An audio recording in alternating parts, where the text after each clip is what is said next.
submandibular triangle in it. And then I'll do carotid triangle, muscular triangle as well. It's so loud. We're recording. Wasn't me.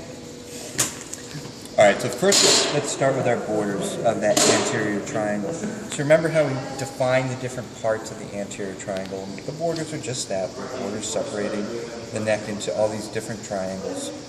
The borders of the anterior triangle, which is going to include both our carotid as well as our muscular triangle. We're going to have the inferior border basically being, the superior border being the inferior border of the mandible. Then the apex is going to be the manubrium of the sternum down here. The posterior border should be the SCM right here. And then the midline of the neck is going to be the anterior border. So that would be right here. And that's going to actually give us 4 triangles in this whole anterior triangle, including the muscular, the carotid, submandibular, and submental. In terms of the roof, remember when we're talking about roof, we're talking about coming from superficial out here, deep in. So the roof is going to be the fascia that's ultimately covering over those SEM as well as those strap muscles here. And that's going to be your investing fascia. Whereas the floor, this is going to be deep, the pharyngeal constrictors, and then the pretracheal fascia, which is going to coat over the visceral unit, including the larynx, the pharynx, and the thyroid gland down deep. So that's basically the anterior triangle. It's better if you actually look at it from a chin up, but we just don't have a good model with the chin up, really showing the anterior triangle going like this, up the SCM, and then back up to the mandible. And that should be your anterior triangle. Like that. So you could potentially outline it and be like, what? I wouldn't do that. I'm getting you organized. You don't do there's no sense in saying what triangle is this. I think it's silly. What we'll do now is talk about the guts of each of these individually. Separating the 4 triangles, of course, submental. That's going to be between the 2 bellies of the digastric. So that's your submental triangle right there. So it's between the 2 bellies of the digastric down to the hyoid bone. My hyoid. Right there. So that's submental triangle. Then the submandibular triangle is going to be on the lateral side of the anterior belly of the digastric and the mandible. And so this is the submandibular triangle. The carotid triangle, that's going to be posterior borders of the SEM, and the omohyoid is going to help us define that. We'll see that in a little bit. And then the muscular triangle, that's talking about those strap muscles. So we'll break those out, at least, we'll break them out into the individual pieces as we work our way down. So here's that submental triangle. Very easy, that mental triangle, because it's just a space right between the 2 bellies of the digastric. So the borders are very easy to identify. That's basically what I just described there. So you can run through those on your own. Again, I'm not going to ever point out just what triangle is this. But what you might have to know, and mental triangle is a tough one because we don't really see many of these in dissection, but the contents that are going to be in there, you can have lymph nodes, the mental lymph nodes. You guys remember what clinical zone this is? 1. Submental arteries are going to be in there. The facial artery is going to be coming up through into that area. And then the submental veins also are going to be in that area. We rarely see anything like that. If we have an anterior jugular vein, that would also be traveling up and down that area. So most of these structures you're not going to find. You could probably go ahead and cross off that whole submental area. The main model is that, or what we have? For the models, is that the only one we have, or there's more that we have to look at? Well, again, I'm not going to ask you a triangle, an idea triangle per se, but you should be able to identify a submandibular triangle, submental triangle on any of the models. Right. But I can't imagine I would ask you that question in a lab exam. I think it's just something that's kind of, you should know. All right. In terms of the submandibular triangle, that too, the borders here are going to be basically the lateral surface of that anterior belly of the digastric. Also, the posterior belly digastric is going to be the more posterior, and then the mandible is going to run this way. It should be the lateral border. I think I described it exactly as the superior border being the inferior border of the mandible anteriorly, and the mastoid process posteriorly. That would make sense. Superior belly, or the posterior belly digastric and stylohyoid muscle are the inferior, so that would be its inferior border there. Anterior belly digastric is going to be the anterior border. The floor in this case, that's where you're going to have your mylohyoid muscle as well as your hyoglossus muscle. And those are two muscles that we are going to have to be able to identify. And so, as long as we're in this area, let's point that out. I don't have a probe.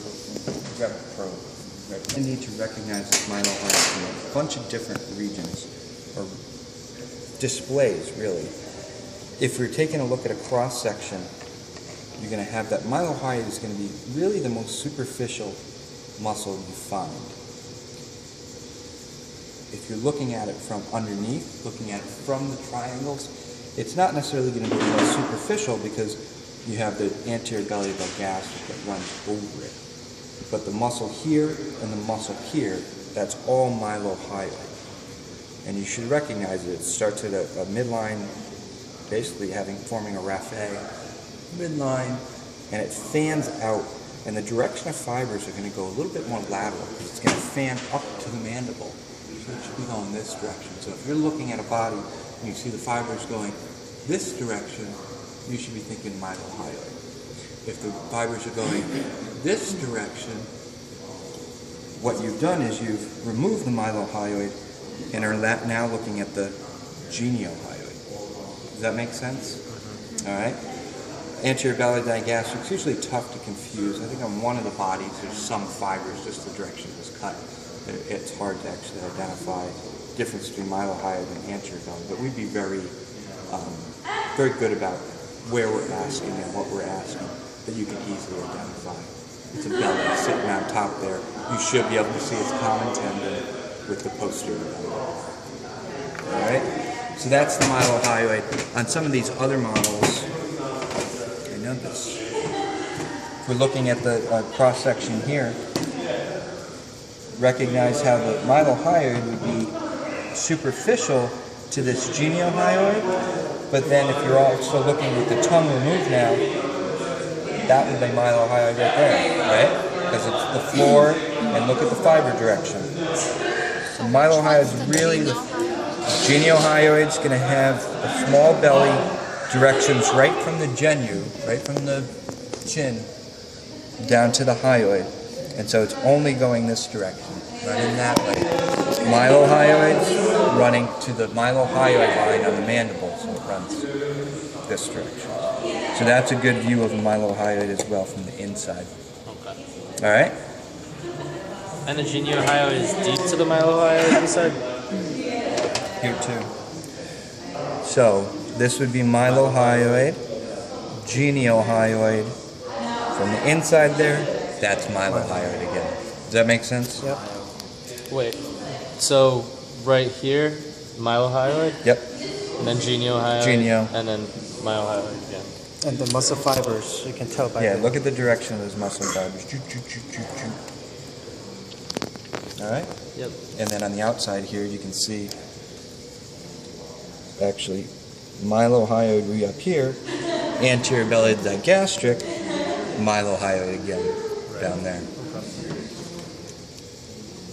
All right? That's anterior, and that's post. Forks around the common tendon, and then attaches to the hyoid below. And actually, it's part of it that helps keep it down on 45 top. is style. Yep, 45 would be your stylohyoid. All right, so back to where were we? Anterior belly digastric mylohyoid muscle, hyoglossus muscle. I'll show you the picture of the hyoglossus muscle on the body, and there's another model that I need to show to you, and I'm going to grab in a second. The contents of that submandibular triangle, facial artery and lingual artery. They're both going to be present within that area of the submandibular. And we'll see that on the body, but here you can kind of see the facial artery as he exits out of that submandibular and then travels along the mandible up to the face.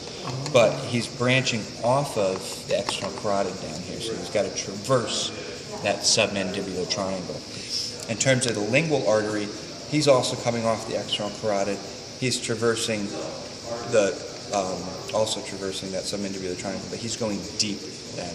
And it'll actually travel below that hyoglossus muscle. And we'll see that in a little bit too. In terms of facial veins, this is going to be the general area where you have your common facial vein. Common facial vein was a branch of, or where the facial vein and the anterior trunk of the retromandibular come together, form the common facial, and that feeds into that jugular. I don't know that I would actually ask that. We did that last exam. I know, I think I chopped it up completely now. We got to look at it again. We're not on speaking. Lymph nodes, we never find lymph nodes. We do find lymph nodes, but then we chew them up and throw them away. So you'd have some mandibular lymph nodes there. Don't worry about it. In terms of nerves, we'll look at these at the body. We definitely have a really good hypoglossal nerve. And the nerve to the mylohyoid, this is fair game here, even though we had it in IT fossa.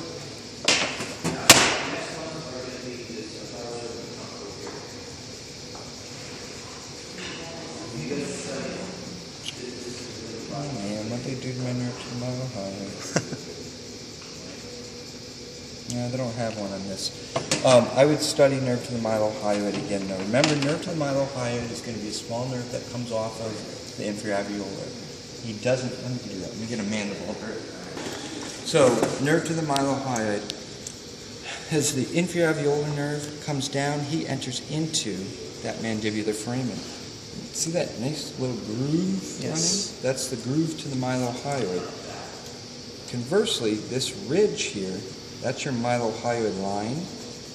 That's where your mylohyoid's attaching. But the nerve, as he comes down, he's going to then innervate that mylohyoid. He's also going to innervate the anterior belly digastrus. And so I think fair game on the skull questions at least would be to label that mylohyoid, groove to the mylohyoid, and ask what that is. I could certainly also label the mylohyoid line and ask what that is. You did that on the midterm. That was the question. The mylohyoid line? Yeah. You Really? did? It's Yeah. on there. Yep. And also foramen, mandible. Why would I ask that? You do. You asked what muscle attaches here. We had the nerve to mylohyoid too. Well, I could do it again. I mean, I told you skull is the one thing that is comprehensive on in this course.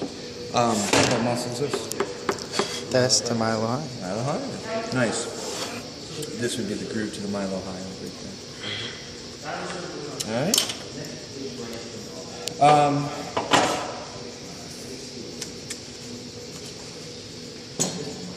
Nerves, yeah, we'll see hypoglossal a little bit later.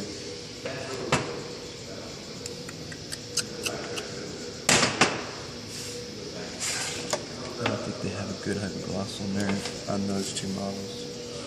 Submandibular gland, submandibular duct.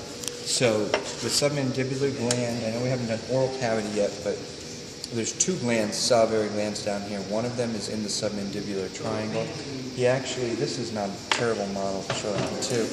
He's going to be partially in the submandibular triangle, then partially he goes back, swings inside, and sits inside the mylohyoid. And that's what this is kind of showing here. So the submandibular gland would be on the, can you see on the outside down there? And then part of it will come around and travel on the inside of that mylohyoid. This duct is going to be your submandibular duct, right? Or Stenson's duct. Wharton's? Wharton's duct. Stenson's product. Wharton's duct. Submandibular duct, so you don't mess up like this. All right? Carotid triangle. This is going to be a busy one. So this is where we're going to have